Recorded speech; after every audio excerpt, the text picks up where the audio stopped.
ವಿದ್ಯಾರ್ಥಿಗಳಿಗೆ ನಮಸ್ಕಾರ. ನಾವು ಇವತ್ತು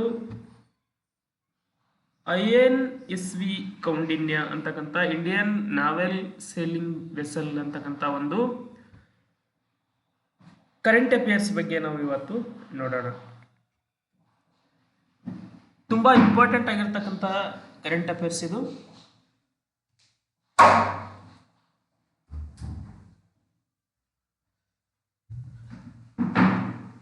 ಇವತ್ತಿನ ಪ್ರಜಾವಾಣಿಯಲ್ಲಿ ಬಂದಿರತಕ್ಕಂಥ ಕರೆಂಟ್ ಅಫೇರ್ಸ್ ಆಗಿರ್ತದೆ. INS ಕೌಂಡಿನ್ಯ ಚೊಚ್ಚಲ ಯಾನಕ್ಕೆ ಚಾಲನೆ ಅಂತ ಇದೆ. INS ಇದನ್ನ ನೆನ್ಪಿಟ್ಕೊಳ್ಬೇಕು. INS ಕೌಂಡಿನ್ಯ ಚೊಚ್ಚಲ ಯಾನಕ್ಕೆ ಚಾಲನೆ ಅಂತ ಇದೆ. ಇದಕ್ಕೆ ಹಿಸ್ಟ್ರಿ ಕೂಡ ರಿಲೇಟೆಡ್ ಆಗಿದೆ. ಹೇಗೆ ಅಂತ, ಅಜಂತಾ ಗುಹೆಯಲ್ಲಿರ್ತಕ್ಕಂಥ ಚಿತ್ರದಿಂದ ಸ್ಫೂರ್ತಿ ಪಡೆದು ಈ ನೌಕೆಯನ್ನ ನಿರ್ಮಾಣ ಮಾಡಲಾಗಿದೆ. ಏನೇನಿದೆ ನೋಡಿ ಇದರಲ್ಲಿ. INSV ಕೌಂಡಿನ್ಯ ತನ್ನ ಚೊಚ್ಚಲ ಸಮುದ್ರಯಾನವನ್ನು ಎಲ್ಲಿಂದ ಆರಂಭ ಮಾಡ್ತಾ ಇದೆ ಅಂದ್ರೆ ಗುಜರಾತ್ನ ಪೋರ್ಬಂದರ್ನಿಂದ ಇದು ಆರಂಭ ಮಾಡ್ತಾ ಇದೆ. ಇದಕ್ಕೆ ಸ್ಫೂರ್ತಿ ಎಲ್ಲಿಂದ ಅಂದ್ರೆ ಅಜಂತಾ ಗುಹಾಲಯಗಳಿದ್ದ ಪೇಂಟಿಂಗ್ ನಿಂದ ಇದು ಸ್ಫೂರ್ತಿಯನ್ನ ಪಡೆದಿದೆ. 5ನೇ ಶತಮಾನದಲ್ಲಿ ಬಳಸುತ್ತಿದ್ದ ಹಡಗುಗಳ ಪುನರ್ ನಿರ್ಮಾಣ ಇದಾಗಿದೆ. ಅಂದ್ರೆ ಅವಾಗಿನ ಮಾಡೆಲ್ ಅನ್ನು ಇಟ್ಕೊಂಡು ಇದನ್ನ ರಚನೆ ಮಾಡಲಾಗಿದೆ. ಇದರ ಹೆಸರು ಭಾರತದ ಮೊದಲ ನಾವಿಕ ಕೌಂಡಿನ್ಯ ಅವರ ಹೆಸರನ್ನ ಇದಕ್ಕೆ ಇಡಲಾಗಿದೆ. ಇದನ್ನು ನೆನಪಿಟ್ಕೊಳ್ಬೇಕು. ಕೌಂಡಿನ್ಯ ಭಾರತದಿಂದ ಆಗ್ನೇಯ ಏಷ್ಯಾದ ರಾಷ್ಟ್ರಗಳಿಗೆ ಇದೇ ಮಾದರಿ ಹಡಗಿನ ಮೂಲಕ ಪ್ರಯಾಣ ಮಾಡಿಸುತ್ತಿದ್ದ ಸವಿ ನೆನಪಿಗಾಗಿ ಇದನ್ನ ಏನ್ ಮಾಡಿದ್ದಾರೆ, ರಚನೆ ಮಾಡಿದ್ದಾರೆ. ಇದು ಎಲ್ಲಿಂದ ಆರಂಭವಾಯಿತು ಅಂದ್ರೆ ಕಾರವಾರದ ನೌಕಾನೆಲೆಯಲ್ಲಿ ಇದನ್ನ ನಿರ್ಮಾಣ ಮಾಡಲಾಗುತ್ತೆ. ಇದು ತನ್ನ ಸಂಚಾರವನ್ನ ಆರಂಭ ಮಾಡಿದ್ದು ಗುಜರಾತ್ನ ಪೋರ್ಬಂದರ್ನಿಂದ, ಆದರೆ ಇದನ್ನ ರಚನೆ ಮಾಡಿದ್ದು ಕಾರವಾರ್ನ ನೌಕಾನೆಲೆಯಲ್ಲಿ. ಇದನ್ನ ಯಾರು ಚಾಲನೆ ನೀಡಿದ್ರೆ ಅಂದ್ರೆ ನೌಕಾಪಡೆಯ ಪಶ್ಚಿಮ ಕಮಾಂಡ್ ಮುಖ್ಯಸ್ಥನಾಗಿರ್ತಕ್ಕಂಥ ವೈಸ್ ಅಡ್ಮಿರಲ್ ಕೃಷ್ಣ ಸ್ವಾಮಿನಾಥನ್ ಮತ್ತು ಭಾರತದಲ್ಲಿ ಒಮಾನ್ ರಾಯಭಾರಿ ಇಸ್ಸಾ ಸಲೆ ಅಲ್ ಶಿಬಾನಿ ಇವರು ಇದಕ್ಕೆ ಚಾಲನೆಯನ್ನ ನೀಡ್ತಾರೆ. ಇದರ ವಿಶೇಷತೆ ಏನು ಅನ್ನೋದನ್ನ ನೋಡೋದಾದ್ರೆ, ಕೇರಳದ ಕಾಡಿನ ಮರದ ಹಲಗೆಗಳು, ತೆಂಗಿನ ನಾರಿನ ಹಗ್ಗಗಳನ್ನ ಬಳಸಿ ಇದನ್ನ ರಚನೆ ಮಾಡಿದ್ದಾರೆ. ಕದಂಬರ ರಾಜ ಲಾಂಛನ ಇಲ್ಲಿದೆ ನೋಡಿ. ಕದಂಬರ ರಾಜ ಲಾಂಛನ, ಗಂಡಬೇರುಂಡ ಪಕ್ಷಿಯನ್ನ ಇದರ ಮೇಲೆ ರಚಿಸಲಾಗಿದೆ. ಗಂಡಬೇರುಂಡ ಪಕ್ಷಿ ಮತ್ತು ಸಿಂಹ ಲಾಂಛನ ಮತ್ತಷ್ಟು ಗಮನ ಸೆಳೆಯುತ್ತದೆ ಅಂತ ಕೊಟ್ಟಿದ್ದಾರೆ. ಸಿಂಹ ಲಾಂಛನವನ್ನ ನೀವು ನೋಡಬಹುದು. 19.6 ಮೀಟರ್ ಉದ್ದ ಮತ್ತು 6.5 ಮೀಟರ್ ಅಗಲ ಇದರ ಅಳತೆ ಇದೆ. ಈ ಯಾನವು ಭಾರತದ ಪಶ್ಚಿಮ ಕರಾವಳಿಯಿಂದ ಒಮಾನ್ಗೆ ಪ್ರಾಚೀನ ಸಮುದ್ರ ಮಾರ್ಗಗಳನ್ನು ನೆನಪಿಸುತ್ತೆ ಅಂತ ಹೇಳಿದರೆ. ಪುರಾತನ ತಂತ್ರಜ್ಞಾನ ಬಳಸಿಕೊಂಡು ಈ ಹಡಗಿನ ನಿರ್ಮಾಣ ಮಾಡುವ ಸಂಬಂಧ ಕೇಂದ್ರ ಸಾಂಸ್ಕೃತಿಕ ಸಚಿವ, ಭಾರತೀಯ ನೌಕಾಪಡೆ ಮತ್ತು ಹೋದಿ ಇನ್ನೋವೇಷನ್ಸ್ ಪ್ರೈವೇಟ್ ಲಿಮಿಟೆಡ್ ಜಂಟಿಯಾಗಿ ಒಪ್ಪಂದಕ್ಕೆ ಸಹಿ ಹಾಕಲಾಗಿತ್ತು. ಈ ಯೋಜನೆಗೆ ಅನುದಾನವನ್ನು ಒದಗಿಸಿದವರು ಯಾರಂದ್ರೆ ಕೇಂದ್ರ ಸಾಂಸ್ಕೃತಿಕ ಸಚಿವಾಲಯ ಇದಕ್ಕೆ ಅನುದಾನವನ್ನು ಒದಗಿಸಿದೆ. INSV ಕೌಂಡಿನ್ಯವು ರಚನೆಯು ಹೊಲಿಗೆ ಆಧಾರಿತವಾಗಿದ್ದು ಅಜಂತಾ ಗುಹೆಗಳಲ್ಲಿನ ಪೇಂಟಿಂಗ್ ನಿಂದ ಸ್ಫೂರ್ತಿ ಪಡೆದುಕೊಳ್ಳಲಾಗಿದೆ. ಆಧುನಿಕ ಟೆಕ್ನಾಲಜಿಯನ್ನ ಇದರಲ್ಲಿ ಹೆಚ್ಚು ಬಳಸಿಲ್ಲ. ಹಳೆಯ ಮಾಡೆಲ್ ಅನ್ನ ಇದರಲ್ಲಿ ನೋಡಿಲಿ.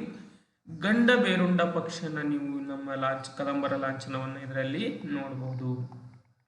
ಹಾಗಾದ್ರೆ ಇದರ ವಿಶೇಷತೆ ಏನೇನು, ಇದರ ಬೇಸಿಕ್ ಇನ್ಫಾರ್ಮೇಶನ್ ಅನ್ನ ನೋಡೋದಾದ್ರೆ, ಹೆಸರು INSV ಕೌಂಡಿನ್ಯ. INSV ಅಂದ್ರೆ ಇಂಡಿಯನ್ ನಾವೆಲ್ ಸೇಲಿಂಗ್ ವೆಸಲ್ ಕೌಂಡಿನ್ಯ ಅಂತ ಕರಿತೀವಿ. ವಿಶೇಷತೆ, ಇದು ಲೋಹದ ಮೊಳೆಗಳನ್ನ ಬಳಸದೆ ಕೇವಲ ತೆಂಗಿನ ನಾರು ಬಳಸಿ ಹೊಲಿದು ತಯಾರಿಸಿದ ಹಡಗು ಇದಾಗಿದೆ. ಸ್ಟಿಚ್ ಶಿಪ್ ಅಂತ ಕರಿತೀವಿ. ಇದು 5ನೇ ಶತಮಾನದ ಅಜಂತಾ ಗುಹೆಗಳ ವರ್ಣಚಿತ್ರಗಳಲ್ಲಿ ಕಂಡು ಬರ್ತಕ್ಕಂಥ ವಿನ್ಯಾಸವನ್ನು ಇದು ಆಧರಿಸಿದೆ. ಇದರ ನಿರ್ಮಾಣ ಮತ್ತು ತಂತ್ರಜ್ಞಾನ ಯಾವ ರೀತಿಯಾಗಿದೆ ಅಂದ್ರೆ, ಮರದ ಹಲಗೆಗಳನ್ನು ಪರಸ್ಪರ ಜೋಡಿಸಲು ಲೋಹದ ಮೊಳೆಗಳ ಬದಲಿಗೆ ತೆಂಗಿನ ನಾರಿನ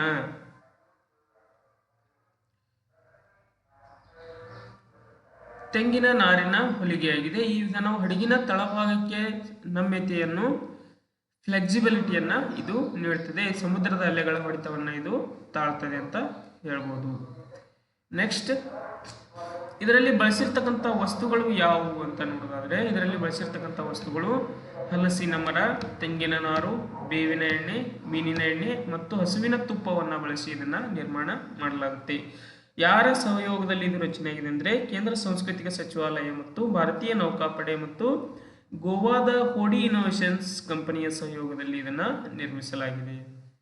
ಐತಿಹಾಸಿಕ ಮತ್ತು ಮಹತ್ವ ಏನೇನಿದೆ ಅಂದರೆ 2000 ವರ್ಷಗಳ ಹಿಂದೆ ಭಾರತದಿಂದ ಆಗ್ನೇಯ ಏಷ್ಯಾಕ್ಕೆ ಸಮುದ್ರಯಾನ ಮಾಡಿ ಹುನ್ನಾನ್ ಸಾಮ್ರಾಜ್ಯವನ್ನು ಸ್ಥಾಪಿಸಿದ ಪೌರಾಣಿಕ ನಾವಿಕನ ಹೆಸರು ಈ ನೌಕೆಗೆ ಇಡಲಾಗಿದೆ. ಅಂದರೆ ಕೌಂಡಿನ್ಯ ಹೆಸರನ್ನ ಇಲ್ಲಿ ಇಡಲಾಗಿದೆ. ಕೌಂಡಿನ್ಯ ಯಾರು ಅಂದರೆ ಭಾರತದಿಂದ ಆಗ್ನೇಯ ಏಷ್ಯಾಕ್ಕೆ ಸಮುದ್ರಯಾನ ಮಾಡಿ ಅಲ್ಲಿ ಹುನಾನ್ ಸಾಮ್ರಾಜ್ಯವನ್ನು ಸ್ಥಾಪಿಸಿದ ಒಬ್ಬ ನಾವಿಕ. ಲಾಂಛನಗಳು ಯಾವೆಂದ್ರೆ ಒಂದು ಗಂಡ ಬೇರುಂಡ ಇದೆ, ಸಿಂಹ ಇದರ ಶಿಲ್ಪದಲ್ಲಿದೆ ಅಂತ ಹೇಳಿದರೆ. ಪ್ರಮುಖ ಉದ್ದೇಶಗಳೇನು ಈ ನೌಕಾಯಾನದಂದ್ರೆ ಪ್ರಾಚೀನ ಭಾರತೀಯ ನೌಕಾ ನಿರ್ಮಾಣ ಕಲೆ ತಂತ್ರಜ್ಞಾನವನ್ನು ಪುನರುಜ್ಜೀವನಗೊಳಿಸುವುದು, ಭಾರತದ ಪ್ರಾಚೀನ ಕಡಲ ವ್ಯಾಪಾರ ಮಾರ್ಗಗಳನ್ನು ಪರಿಚಯಿಸುವುದು. ಉದಾಹರಣೆಗೆ ಗುಜರಾತ್ನಿಂದ ಓಮನ್. ಭಾರತದ ಮೃದು ಶಕ್ತಿಯನ್ನು ವಿಶ್ವಕ್ಕೆ ಪ್ರದರ್ಶಿಸುವುದು ಇದರ ಮೂಲ ಉದ್ದೇಶವಾಗಿದೆ. ಇನ್ನು ಅಗದಿ ಇಂಪಾರ್ಟೆಂಟ್ ಆಗಿರ್ತಕ್ಕಂಥ ಒಂದು ವಿಷಯಗಳು ಯಾವುವು ಅಂದರೆ ಇದು ಎಲ್ಲಿ ನಿರ್ಮಾಣವಾಗಿದೆ ಅಂದರೆ ಸ್ಥಳ ಕಾರವಾರದ ನೌಕಾನೆಲೆ, ಕದಂಬ ನೌಕಾನೆಲೆ ಅಂತ ಕರಿತೀವಿ. ನೆಕ್ಸ್ಟ್ ಮೊದಲ ಪ್ರಯಾಣ ಡಿಸೆಂಬರ್ 29, 2025 ಗುಜರಾತ್ನ ಪೋರ್ಬಂದರ್ನಿಂದ ಒಮಾನ್ನ ಮಸ್ಕತ್ಗೆ ಪ್ರಯಾಣ ಆರಂಭ ಮಾಡಿದೆ. ಇದು ಯಾವುದೇ ಇಂಜಿನ್ ಅನ್ನು ಹೊಂದಿಲ್ಲ, ಕೇವಲ ಗಾಳಿ ಮತ್ತು ಪಟಗಳ ಸಹಾಯದಿಂದ ಇದು ಚಲಿಸ್ತದೆ. ಇದು ಕೇವಲ ಒಂದು ಹಡಗಲ್ಲ, ಬದಲಿಗೆ ಭಾರತದ ಶ್ರೀಮಂತ ನೌಕಾ ಪರಂಪರೆಯನ್ನ ಬಿಂಬಿಸುವ ಒಂದು ಚಲಿಸುವ ವಸ್ತು ಸಂಗ್ರಹಾಲಯದಂತೆ ಕೆಲಸ ಮಾಡ್ತದೆ ಅಂತ ಹೇಳಿದರೆ. ಇದು ತುಂಬ ಇಂಪಾರ್ಟೆಂಟ್ ಆಗಿರ್ತಕ್ಕಂಥದ್ದು. INSV ಕೌಂಡಿನ್ಯ, ನೀವು ಅದನ್ನು ನೆನ್ಪಿಟ್ಕೊಳ್ಬೇಕು. ಮುಂದಿನ ಮತ್ತೊಂದು ವಿಶೇಷತೆಯೊಂದಿಗೆ ಮುಂದಿನ ಕ್ಲಾಸ್ ತರಗತಿಯಲ್ಲಿ ಭೇಟಿಯಾಗ್ತೇನೆ. ನಿಮಗೆ ಈ ವಿಡಿಯೋ ಇಷ್ಟ ಆಗಿದ್ದರೆ ಲೈಕ್ ಮಾಡಿ, ನಿಮ್ಮ ಗೆಳೆಯರೊಂದಿಗೆ ಶೇರ್ ಮಾಡಿ ಮತ್ತು ನಿಮ್ಮ ಅನಿಸಿಕೆಗಳನ್ನು ಕಮೆಂಟ್ ಮುಖಾಂತರ ತಿಳಿಸಿ. KS ಕ್ಲಾಸಸ್ ಅಂತಕ್ಕಂಥ ಯೂಟ್ಯೂಬ್ ಚಾನಲ್ ಇದೆ, ಅದನ್ನು ನೀವು ಸಬ್ಸ್ಕ್ರೈಬ್ ಮಾಡುವ ಮೂಲಕ ಸಪೋರ್ಟ್ ಮಾಡಿ ಅಂತ ಹೇಳ್ತಾ ಧನ್ಯವಾದಗಳು.